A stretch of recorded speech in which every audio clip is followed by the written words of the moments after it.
thought of Bob and we tried to figure out what to call this award, we realized that he is the icon for dining on Maui.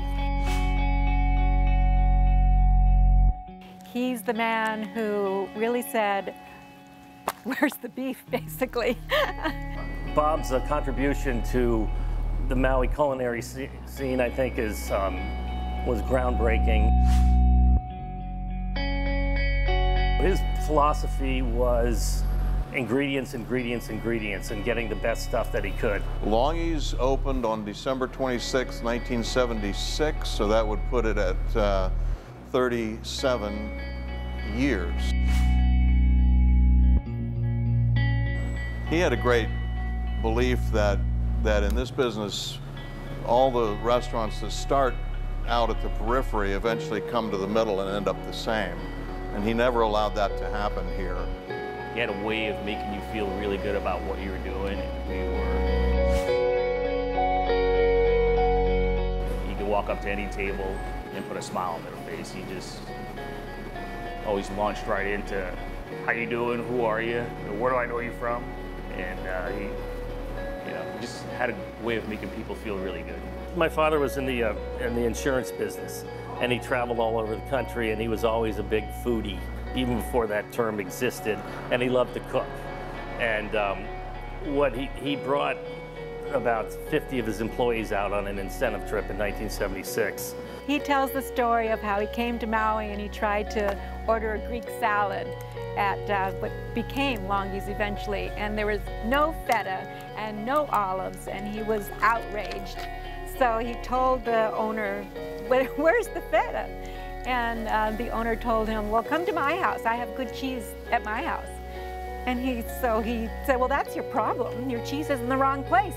Your good cheese should be at the restaurant." The building was going bankrupt, and the next day was his 43rd birthday, and they were supposed to go to Kauai the next day. And he said, "Forget it, Maui's the place for me. I'm buying this building and I'm opening a restaurant." He treated everyone at the restaurant as though they were his personal guests. And I think that is what set the standard for excellence on Maui. He really did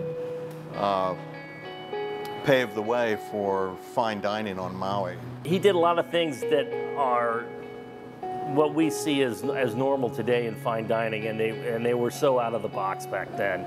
And he really stuck with what he thought was right and stuck with it, and it has proven to be correct. The Aipono Icon Award would have meant a great deal to Bob, I think. He never needed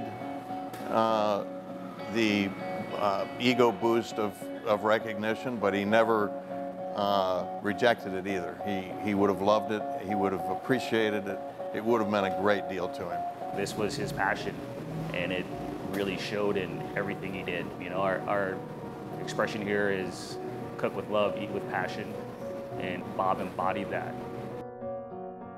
Recognition is always wonderful, and he would have loved the recognition and and just the award and that. So I'm proud that he got it, and I'm happy that he's being remembered.